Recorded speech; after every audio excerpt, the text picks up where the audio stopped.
what's the pleasure in physics is that, to me, is that as it's revealed, the truth is so remarkable, so amazing. And I have this disease, and many other people who have studied far enough to begin to understand a little of how things work are fascinated by it. And this fascination drives them on to such an extent that they've been able to convince governments and so on to keep supporting them in this investigation that the race is making into its own environment.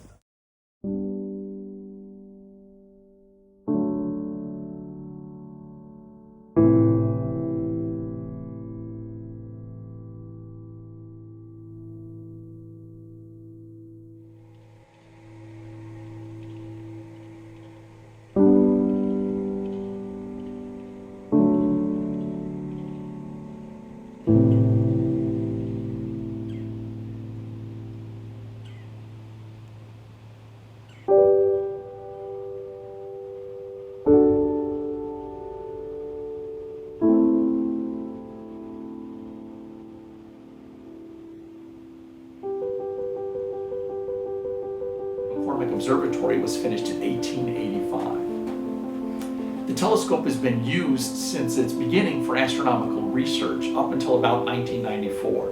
In the early days it was used visually, where the astronomers would actually put their eye up to the eyepiece and look through the telescope.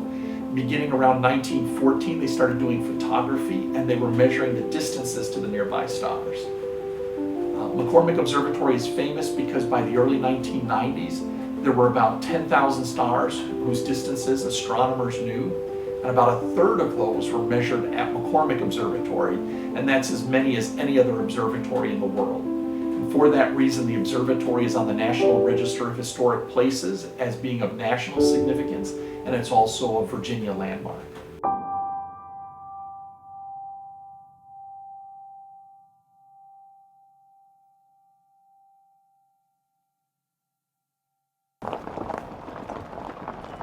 And so they used that peak as the site of the new research observatory. The first telescope there was a 31-inch telescope, and the giant 40-inch telescope was finished in 1972, and both have been used for research since then.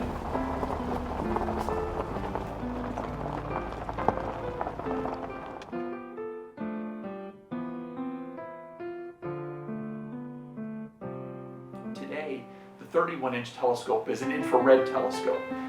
It has a camera on it that was built by students here at UVA, and this camera looks at the infrared portion of the spectrum. The 40-inch has an optical spectrograph on it, a fiber-fed spectrograph, so the light from the telescope is fed into a little optical fiber, and that winds its way down to a spectrograph that's located a couple floors below, and that spectrograph breaks the light into its component colors. And from that, we can tell what the stars are made of, and we can also tell how fast the stars are coming towards us or away from us. And that research is being used to determine the structure of our Milky Way galaxy.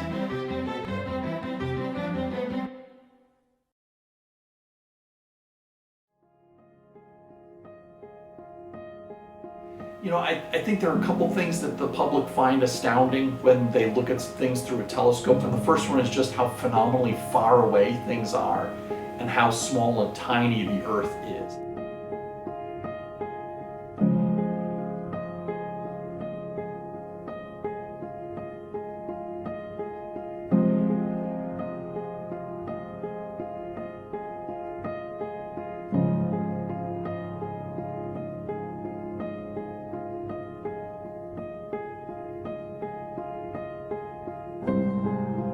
Typical object we look at through the telescope is tens or hundreds of light years away. Sometimes they're thousands of light years away. And so you're seeing light that left thousands of years ago and has been traveling across space for thousands of years just to get here.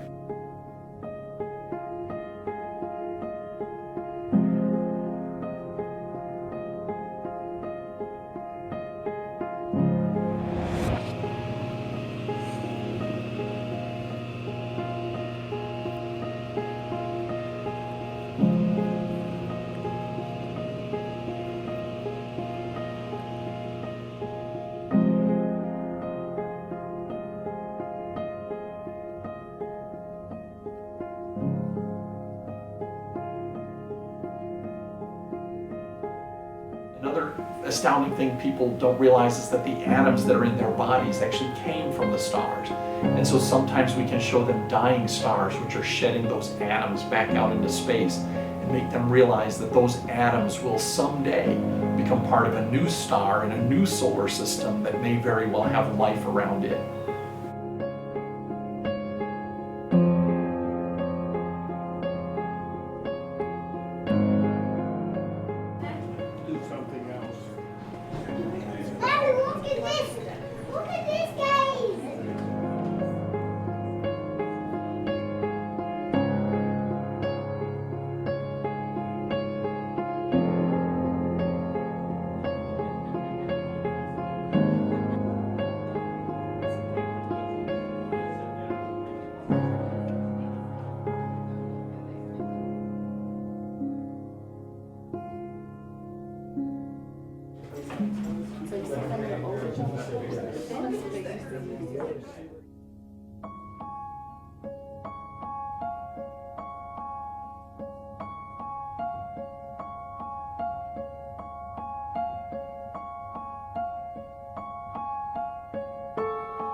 So something else that's really cool that you can see from Fan Mountain that you can't really see from anywhere else is the Milky Way. Can anybody see the Milky Way?